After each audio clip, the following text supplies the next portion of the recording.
Welcome, welcome, welcome. Thank you all for coming. Thank you for taking time out of your Super Bowl Sunday to come and be with us for this time. I'm very excited. I am Donna Woodley, the president of the Ron Settles Memorial Foundation, and I'd like to welcome you to the Say His Name Too Black History Month talk series. This is a month-long talk series. We have two other special guests, and we're especially happy to have our guest today, Rodney Strong, who is not only a partner of his own well-established law firm, but he is our cousin. And so we welcome him, joined by Annie Mackey, who is the Vice President of Communications and Social Media with the Ron Settles Memorial Foundation. So I just want to, before I hand it over, I won't make my welcome too long. Thank you guys for being here. Thank you, Annie, for engaging in this awesome conversation with cousin Rodney. And but I want to tell you just a little bit. I want to give the umbrella of Ronnie, and then how the Ron Settles Memorial Foundation came to be. So Ronnie is my first cousin. He is the oldest first cousin out of our cluster of the family. And on June 2nd, 1981, Ronnie was stopped by the Signal Hill, California police. He was taken into custody, and some hours later, he was murdered. Now, they'd like you to believe that he had killed himself, but that was later proved to be false. And it was proven that he was murdered or killed at the hands of another. That is the terminology.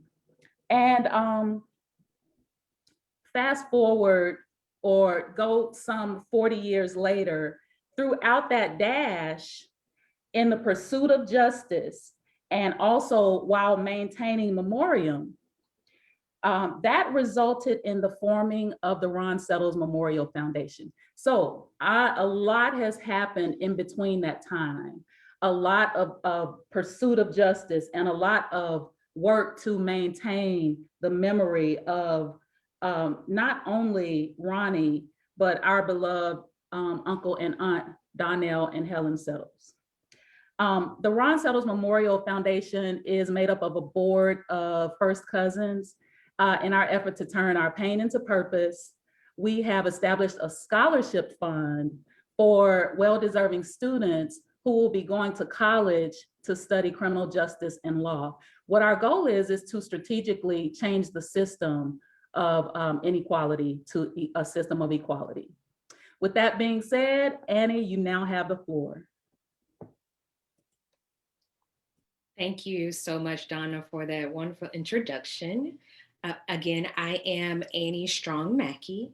I am currently serving as the Marketing and Communications Director for the Ron Settles Memorial Foundation. And I am so ecstatic today to be a part of this wonderful series that we are presenting to all of you for Black History Month. First, let me say, welcome, Cousin Rodney. Welcome, welcome. Glad to be here. Thank you so much for taking the time out of your day to speak with us. And basically what we're going to be doing, we're just going to go over a little bit of the story of Ron Settles. Some people may know the name, but they maybe don't know the history of him and what all we're trying to do here with the Ron Settles Memorial Foundation. So to start off, I'll kind of put in connection my correlation with Ronnie. As we call him affectionately. I am the youngest of his first cousins. His mother and father are my aunts and uncles. Tell me, Rodney, what's your correlation to Ronnie? Yeah, Ronnie's mother was my first cousin, my father's brother's daughter. And so he was a first cousin once removed. We were very close personally during his lifetime. Right. So tell me a little bit about that. What are your fondest memories of Ronnie as you grew up?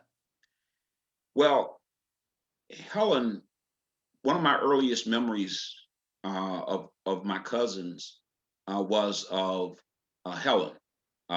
Helen and her older sister Hazel came and stayed with my grandmother. I lived with my grandmother when my parents went with me on vacation. And I just remember them coming over to stay with my grandmother. I remember them. I was only 2 years old, but I can have a very vivid memory. So they're really some of the earliest people outside of, my own household that I really remember. And I was very, very close. We have a very close knit family. The Strong family is a very close knit family. And so I was very close to all my first cousins. And Helen was one of those personalities that she was just always fun. She was always telling jokes. She always had something to say. And it was just always fun. When Helen came around, you knew you were about to have some fun. And so I can remember when she was in college when I was very, very young. And I remember when she graduated, when she married Donnell, and I remember when they had Ronnie. And my most vivid memory is when Ronnie was still a baby, because Ronnie is 4 years younger than me, or was 4 years younger than me. He was the same age as my younger brother. And they got ready to move to California, and they came to see my grandmother, along with their brother Ernest Claude Strong, who at that time we affectionately called brother. The three of them came, the four of them, Helen, Donnell, and Ronnie was just an infant, and brother came to the house to visit my grandmother and stayed for several hours before they headed to California. And so that's my earliest memory of him. And I was, I'd say about 4 years old, 5 years old at the time. So, and we just always kept in touch. Even though they were in California, my father was one of those family kind of people. He would just pick up the phone and say, we need to talk to Helen and Donnell, and just call them. And we'd have, get on one line and we'd all chit chat. We visited California. They visited us in Memphis. Nobody ever came to the other city without spending time together. And, so we were very close. Family reunions, we were always together. So it was a really close relationship. It's so heartwarming to hear stories of Aunt Helen and the family, because like I said, I'm the youngest of the first cousins, and I unfortunately didn't get to meet her before she passed.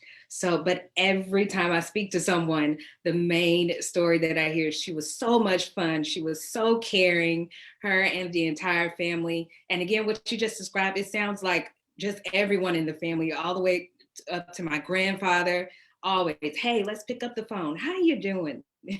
All of that. So that's just so heartwarming to even hear that story. So people know our cousin Ronnie as a football player. So he was a collegiate football player who was being heavily recruited by the NFL. Now, tell me, do you have any recollections of his collegiate career, him playing football? Yeah, I know a lot about it. In fact, because I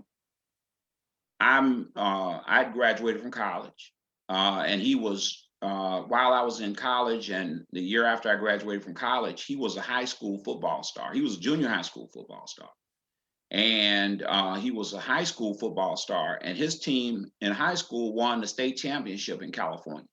Oh, wow. He was on the same team with Freeman McNeil, who later went on to become a star running back for the New York Jets. He played at UCLA.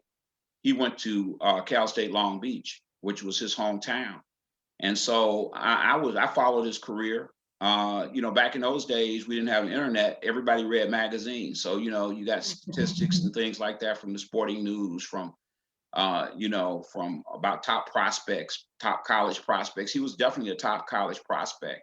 And, I was very proud of him and his football accomplishments. But, the thing about Ronnie is that, our family has always valued education. Education is really the key in our family. And so Ronnie was a good student.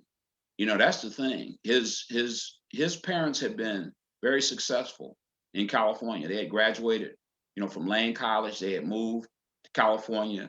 Helen was an educator and Donnell was in business. And Donnell had his own, insurance brokerage firm, real estate brokerage firm. He was involved in a lot of different business activities.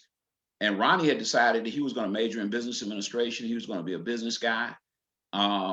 He recognized that his athletic talent would give him an edge.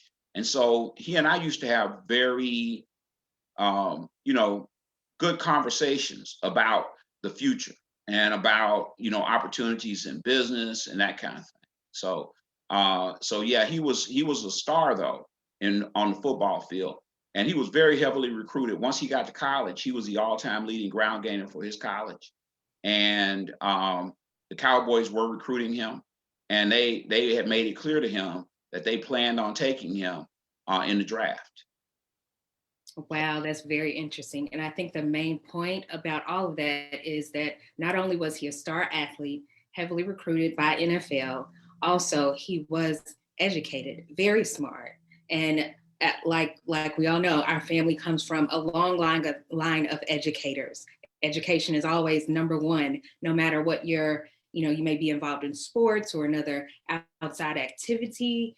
Education is always going to be number one. I think that's very important as we continue to share the story of Ronnie, because often, unfortunately, when Black men are murdered by the hands of another, specifically law enforcement, some people like to put the stigma of, oh, this is an uneducated person. They were in the streets already. They were into drugs. And that just was not Ronnie. The media will try to spin stories of such, but from a family standpoint, we do know the truth. And that's definitely important that we get that information out there. So thank you so much for sharing that as well. So as we speak about Ronnie being in college, being a football athlete, a star, unfortunately, as we already know, one day in June in 1981, Ronnie was riding through Signal Hill in California, and he was on his way to work, on his way to serve the community, children. And unfortunately, he was pulled over for speeding. And at that point, he was taken to the jailhouse, and the next day, he was found hung and beaten in his jail cell. And the police, the law enforcement said that it was due to a suicide. So kind of tell me where you were when you first heard about Ronnie passing, how you felt, what were the emotions that you were going through at that time? It was devastating. I mean, it was just a complete shock and complete devastation. And if you'll allow me and indulge me to just tell a little story. Absolutely. Uh, at the time that Ronnie, the last year that Ronnie lived, he was a senior in college, and he was injured, and so he redshirted for that year. That's where you can take a year off and then you can come back and play the next year. And yet he was still in school, so he might have actually graduated prior to finishing his eligibility, but he would have probably gone on and worked on his MBA. And so he came. Cal State Long Beach played Tennessee State, and he came to Memphis. And his grandfather, my uncle John Strong, John E. Strong Sr., brought him to my house to visit. And so he and I had a chance to talk. I was in my first year of law school at what was then Memphis State, what's now the University of Memphis, Cecil C. Humphrey School of Law. And we had a great time. My brother was there, he was there. We talked about a lot of different things. He was talking about his plans for the future. He's pretty excited about everything. And he asked me, he said, Rodney, so how things going? And I told him, I said, look, man, I'm in my first year of law school, and I'm gonna tell you, they're really putting it on me. I said, I'm really nervous. I'm really afraid that I might not make it. And I never will forget this. He looked at me and he said, Rodney, I'm telling you, you gotta make it. You gotta make it. He said, because I'm definitely gonna make it with the Cowboys, and I want you to be my lawyer. And that's a conversation I will never forget as long as I live. But interestingly enough, just about a week to 10 days before he died, I had finished my first year of law school, actually made it through some kind of way. I don't know how. And my father said, we need to call old Helen. And I said, okay. He said, go get on the other phone. So my father was a jokester. He decided he was going to put on a real Southern accent. And he said, I'm looking for an old gal. She used to pick cotton somewhere out near Atoka, around in that area. And you think I heard this was her number. And Ronnie answered the phone. And I was on the other line. And Ronnie just said, oh, hey, Uncle Claude, she's right here. And just handed her the phone. And it was really funny. So, we got on the phone, everybody talked to everybody else, just like we always did, checked on them, made sure everything was okay. So I literally had just spoken to him about 10 days before this happened. And then we got the news that Ronnie had been killed by the police. And it was just completely shock. Everybody in the family was completely shocked. And you can imagine that his grandparents, were just completely, blown away. First grandchild, can you imagine? I mean, it was just devastating. And all of us, it was just horrific. And no one knew what happened. Everybody kept saying, well, what happened? And, we were in Memphis. I was in Memphis at the time. So, but it just so happened that this was summertime and I had a work study job at the law library at the University of Memphis. And so back at that time, the law school was still on campus. So I walked over to the main library at the University of Memphis and I was able to get the Los Angeles Times. Back then it wasn't internet. So, I had to go over to the law library and they actually had newspapers from different major cities. And I was able to get the Los Angeles Times. And the story was front page of the sports section in the Los Angeles Times. And so I made photocopies of the article, a bunch of photocopies of the article. And I, went to, my father's oldest sister, my Aunt Lois, went to her house and left her copies, and my other relatives left copies with them. Everybody was reading the article, and it filled us in terms of what had actually happened. And so it was just one of those situations where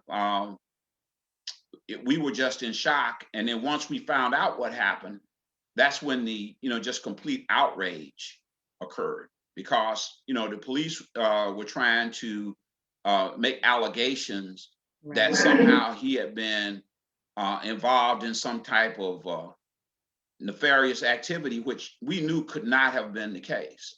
And one of the problems, I think, and one of the things that probably brought him to the attention of the police was the fact that his father and mother had done well. He had made the decision to redshirt for a year and not, because he could have gone into the draft, but he decided not to go into the draft, the NFL draft. And so his father said, look, I'll buy you a car, and he said, what do you want? And of course, being a young man, Ronnie got a Triumph TR7. And so he got a really nice sports car.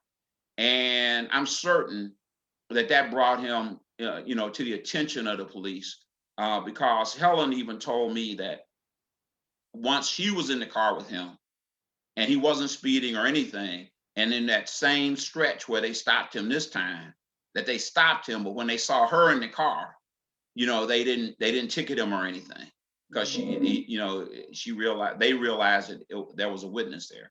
So, but it was just, even to this day, when I think about it, it's still, just devastating to me.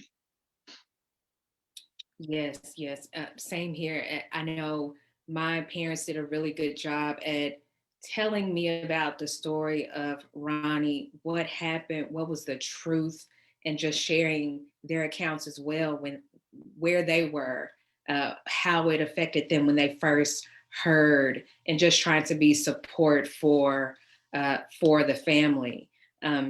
I think that's amazing. And it still gets me as well when I hear others share how their emotion behind it, and still how it still affects us today, especially the part about, the law enforcement and or media trying to put a twist on what actually happened, and for him to die at the hands of another, as it's quoted. Could I So interject one more thing before you ask your next absolutely. question? I don't want to run this interview too long, but I do want to interject one point. Even in the stories in the Los Angeles Times, the very first stories, no one believed the uh, the cover story that the police tried to put out. No one. He was too well known. He was Mm, too well respected. And so in that article, I remember very distinctly, and this has been how many years now? 40 years ago. I can recall just like it was yesterday because his high school football coach, who was very well known in Los Angeles, because his brother, this was the brother of Vince Ferragamo, who was a quarterback for the Los Angeles Rams, and he had been Ronnie's high school coach. And, he said, no, that is not true. It couldn't have happened. There were other credible sources, I recall, in the article that just basically refuted any allegation that the police made that he was in any way at fault for what had occurred. And so there was never any real belief that the cover story was anything other than, the attempt by the law enforcement to cover up their misdeeds. absolutely, absolutely. That's the one thing I hear consistently as I continue to learn about his story, about our family. That's one thing I always hear, is that this Ronnie would not have done this. This would is not how it went. Even though this information was put out, this is the truth. So I commend you and the family on continuing to put out that correct information. Well, let Um, me say this too about these allegations. The allegations that they were making were not that he had done anything. They were just saying that when they stopped him, apparent for speeding, and that when they stopped him for speeding, they found what they called a drug kit in the car. mhm. There was no allegation that he had done anything. They weren't even alleging that they had found drugs. They said they found a little leather pouch that had a mirror and a razor blade in it. Okay, and just they were trying to somehow cast aspersions on his character, but they had no basis for even claiming that he had done anything. And Right, so, but everyone knew that that could not possibly have been true because he was an elite athlete, right. and there were all of the who was not in any way involved in anything that was going on like that. And of course, and I don't know if you'll get to this later on in your questioning, but of course, all of those allegations that he in some way was involved with drugs were completely refuted later on definitively. So that's not even an issue. So that's actually a perfect segue to my next question. As many people know, and some may not, the family did eventually hire the late Johnny Cochran to represent us in a civil suit against the Signal Hill law enforcement. Tell me a little bit what you recall about that and the outcome from a law aspect. Specifically, I know that no officers were prosecuted in his death, but we were able to win a civil lawsuit. So tell me the difference in those two, and what you recollect from that. Sure. The this was the early 80s. This was in 81. This is in the summer of 81, early summer of 81. And so, the Los Angeles District Attorney really did not do a thorough criminal investigation of Mhm. these police officers. I mean, the Black Lives Matter movement had not yet happened, and there wasn't enough political power to push for a strong criminal investigation. And what Mhm. they did was they had a coroner's inquest. hearing at a certain point. And the coroner basically, and Helen and Donnell went, and Johnny Cochran was very well known in legal circles nationwide. Lawyers knew who he was. Because I was a law student, I knew who Johnny was, but he was not yet the Johnny Cochran people know now that everyone knows, as a national figure. But I knew who Johnny was. And of course, he was very well known in Los Angeles because he had a major case, a police misconduct case, the Deadweiler case, where a Black man was on the way rushing to get to the hospital with his wife who was in labor.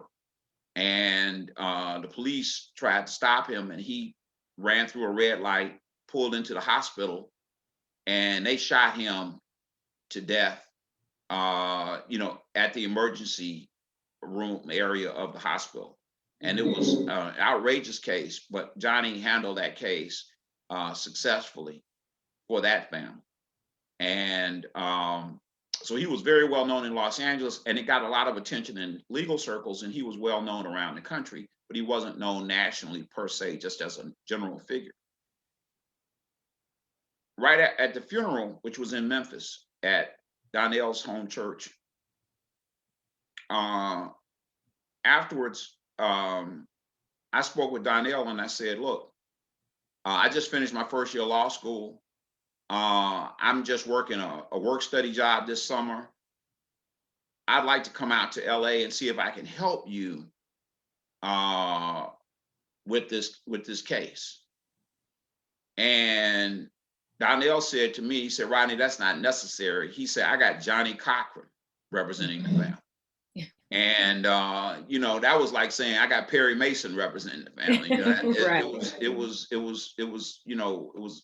for me, I knew exactly what that meant. And I said, okay, well, that's fine. That's great.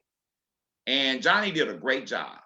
I mean, a tremendous job. And what he did was he was able to go to this coroner's inquest.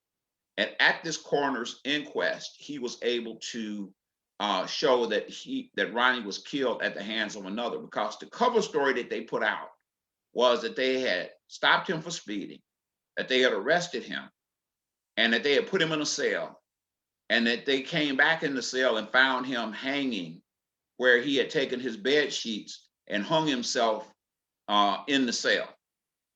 That was a preposterous story. Here's a young man who's, on his way to business school, on his way to the NFL, has nothing but, blue sky ahead of him. What could have prompted that? It was ridiculous. But that was the story that they gave. And Johnny did a tremendous job in a very hostile environment to get the ruling that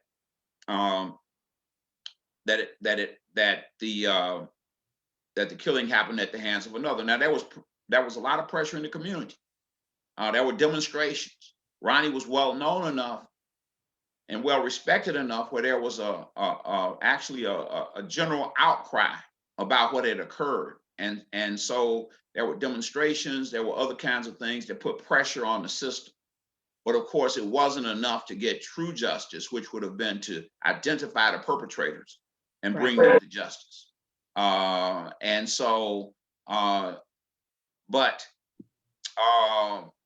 Johnny then proceeded to file a civil lawsuit.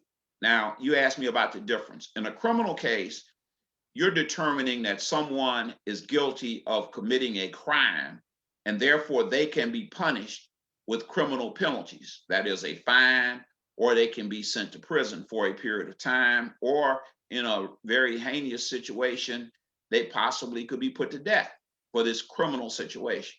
A civil case is one where there are damages, and those damages can be compensated through money. You can be paid through some type of a monetary damages. And it's usually in cases where there are no criminal penalties that attach, but there is a liability. So if you have a car accident and you are speeding and you hit somebody, that person then wants to get back, for their pain and suffering and for, repair of their car and all of those kinds of things, then you could be sued and they could win a judgment and take money from you for that reason. So Johnny filed a lawsuit against the city of Signal Hill.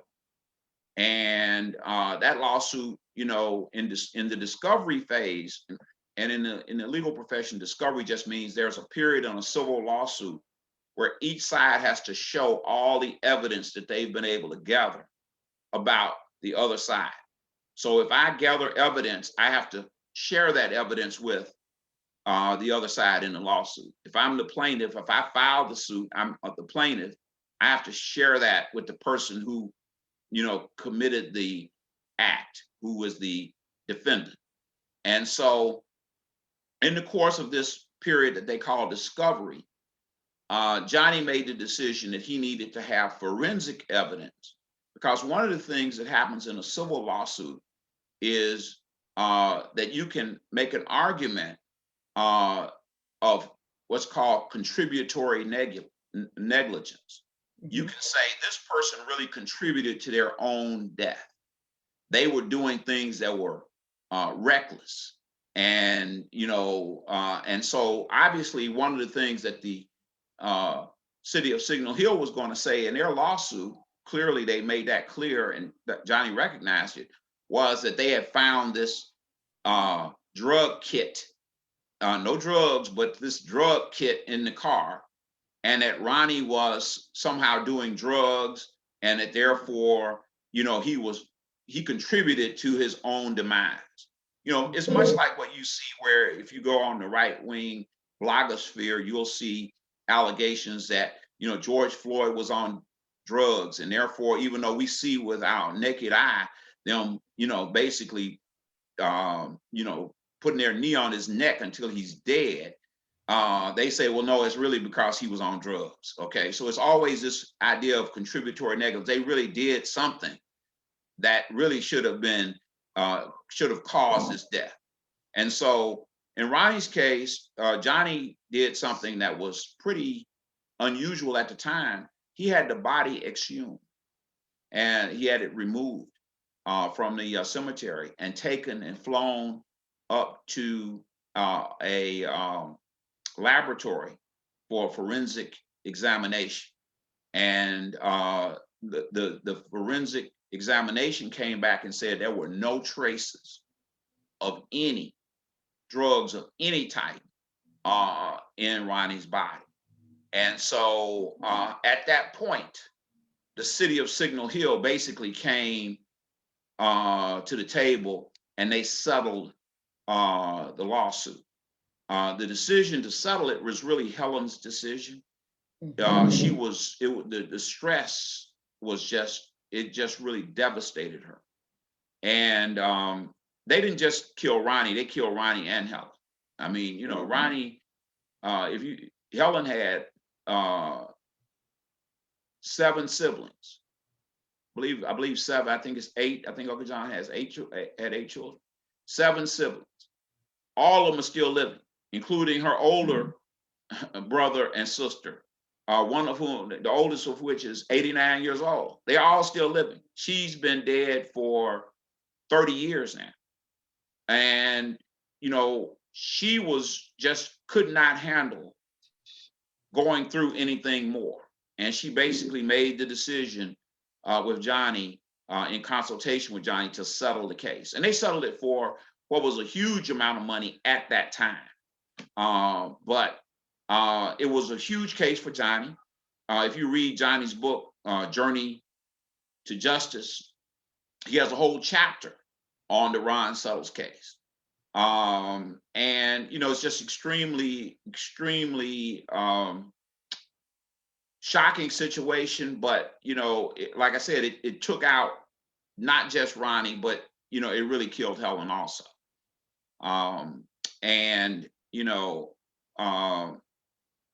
As a family, we're still grateful to Johnny and for the work that he did. I mean, he did a tremendous job for us.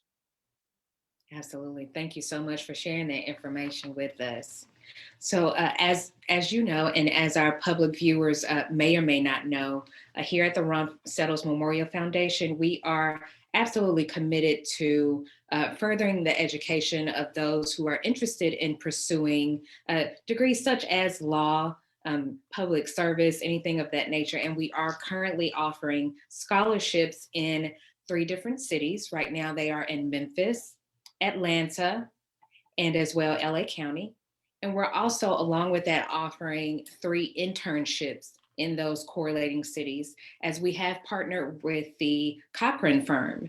And they do have locations in Memphis, Atlanta, and LA County. And so we're looking to offer internships to those students as well. So tell me, based on what we're trying to do, what do you think someone that who do you think would benefit from something like this? So someone who hears a little bit of the story and they think they may want to go into criminal justice, law, something of that nature. Well, yeah, I mean, I think there are a tremendous number of students that can benefit.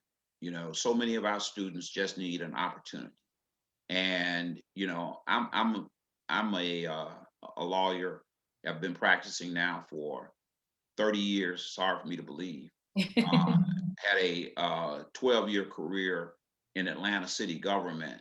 Before that, I worked in Atlanta city government for 3 years before I went to law school, and a little over 3 years before I went to law school. Then I came back and then worked a balance of time before I started my own practice.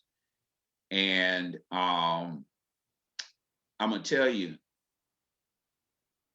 having a mentor means a lot in the legal profession, especially if you're an African American.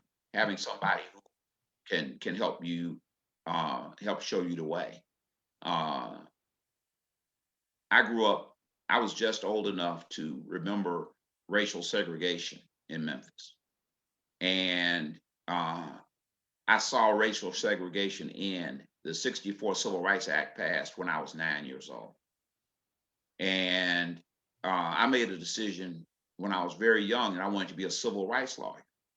And I really admired all the great civil rights lawyers in Memphis. And so when I was in high school uh, in Memphis at Northside High School, I volunteered for the Voter Education Project. And through that, Minerva Jonikin, who later became a county commissioner and was an elected official, she was head of the Voter Education Project. And we were having our meetings down at the office of Sugarman, Ratner and Sugarman. And Russell Sugarman had been one of the leading attorneys in Memphis. And so when I met him, I went up to him and I said, "Mr. Sugarman, I've always admired you. I really want to be a civil rights lawyer." And he said, "Well, that sounds great, young man." He said, "Here's my card. Why don't you just come down and see me anytime you want to, and we can talk about what it's like being a lawyer." And I used to, catch the 19 Valentine bus downtown and go and sit in his office. I got to the point where, everybody in the office knew me. They say, "Hey, Rodney, Russell's back there," and I just walk on back. and I tell that story because, having somebody who you can go to and can say, "This is what the profession is about. This is what we do." I ended up, going on to college, went to Morehouse, graduated. Fortunately, I had some great mentors, when I was at Morehouse. David Franklin, who was a great entertainment lawyer. In fact, Cicely Tyson just passed away. He represented her. He represented, Richard Pryor, Roberta Flack, a number of people. He became a mentor. And Maynard Jackson was a real mentor for me. And I worked for Maynard for 3 years before I went to law school. And so I think that this whole idea of having mentors is just as important as the scholarships. When you get a chance to have an internship, you get a chance to work at a law firm. You get a chance to work at the Cochran firm. You get a chance to meet some of those folk there. I know that my firm is certainly looking at seeing what we can do, and we're going to have some further discussions with the foundation. We certainly intend. We've already made a commitment to make a financial contribution, But I'm also, we're going to probably work with you guys to do an internship as well. But the exposure is so critical. And I just believe that, you know, we can do a lot of good by exposing some young people who have a real commitment to being lawyers and making changes in the criminal justice system. And, you know, the more that we can assist, the more change we can bring about, because this type of, and I say this a lot, I said it on a podcast not too long ago. This is the kind of wound that never goes away. Absolutely. This is a wound that is worse. And people say, well, what about situations when people are killed in other situations like crime? You know, they use the term black on black crime. I don't believe in that term, because the reality of it is crime is crime. But they say, well, there are murders that happen in the community. What makes these police killings so much more difficult? Well, what makes them much more difficult is that generally, if there's a murder committed in the community, that person is brought to justice. There's a penalty. You know what happened, and the person was punished in some way. You might not be happy with the full scope of the punishment, but that person was punished. Very often in these law enforcement misconduct cases, you don't see that happen. And, that's something that you can never, ever get over. Absolutely. I agree 100%. Well, I just want to personally thank you for taking the time out to speak with me and the Ron Settles Memorial Foundation again. And we are so appreciative of your financial contributions that you have provided to the foundation, and as well the offer of an internship. We greatly look forward to that, because as you said, mentorship is definitely key, especially as we try to grow up and rear these young students in the right direction. Do you have any closing words for us today? Well, I'd like to just say that Johnny Cochran has passed away now, but he meant a lot to our family in terms of what he did. I got a chance to know Johnny pretty well, because he did a lot of business in Atlanta. He was a partner with Herman Russell here in Atlanta, and so I'd see Johnny from time to time. And a few years passed and I realized I never really stopped to tell Johnny thank you. Fortunately, he came to Memphis to dedicate the conference room at the Cochran Foundation as the Ron and Helen Settles conference room. And I was able to come over and be there and to tell him personally how much the family appreciated what he had done. And so, just as this is Ron Settles Memorial Foundation, it's also a tribute to the lawyer, Johnny Cochran, who was able to at least get some semblance of justice for our family. And so I would just like to say to everyone out there that we really appreciate what these lawyers do who work in this area. It's a tough field. And I just want to continue to lift up the name of Johnny Cochran as someone who has helped our family. And hopefully in his name and in Ronnie's name and in Helen's name, we can provide internships and some small financial support to students to produce the next Johnny Cochrans that we'll have here in the United States. Absolutely. And we are 100% on board with that goal as well. Again, thank you so much, Rodney, for taking the time out to speak with us. Again, I am Annie Strong Mackey. I am the Communications and Marketing VP for the Ron Settles Memorial Foundation. And at this time, I'm going to hand it back over to our President, Donna Woodley, to close us out.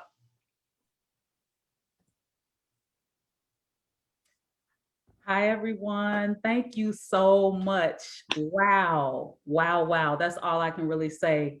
cousin, you have me over here rocking. I'm like, oh my goodness, all of this information. It was just a beautiful thing to hear some of those things that we never got a chance, we were robbed of. And so I just thank you so much for your time, Cousin Rodney, for your conversation and for your memories of our beloved Ronnie and Uncle Don and Aunt Helen. One thing that I noticed, how ironic is it Super Bowl Sunday and Ronnie was set to go to the Dallas Cowboys. I don't think that's an accident. So I just wanted to point that out.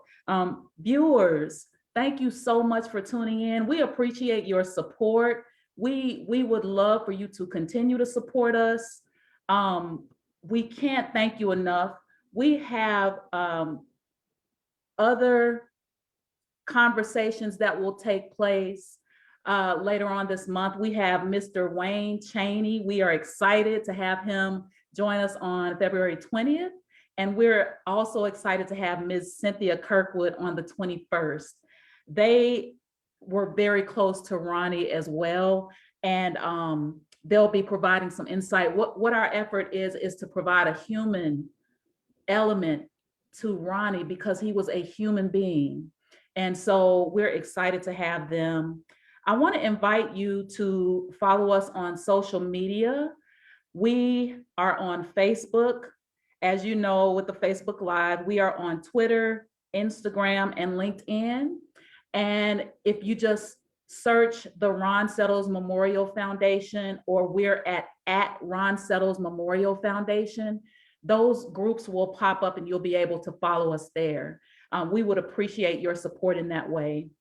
And we especially would appreciate your financial support. As you've learned throughout the talk, we've started a scholarship fund in effort to award students who are studying law and criminal justice. Please know that we need your support in order to raise these funds to be able to give them a monetary award that will assist in their college endeavors. It's never too late to donate to our scholarship fund. And please know that no amount is too small. We appreciate every cent that you donate to and give to our foundation. We are on the platforms of PayPal, Givelify, Venmo, and Cash App. And please also visit our website at www.ronsettlesmemorialfoundation.org. And if you want to mail a donation, you can also do that. You'll see that on the flyer here. Thank you again for joining us, Cousin Rodney. Thank you, Annie, for a wonderful conversation.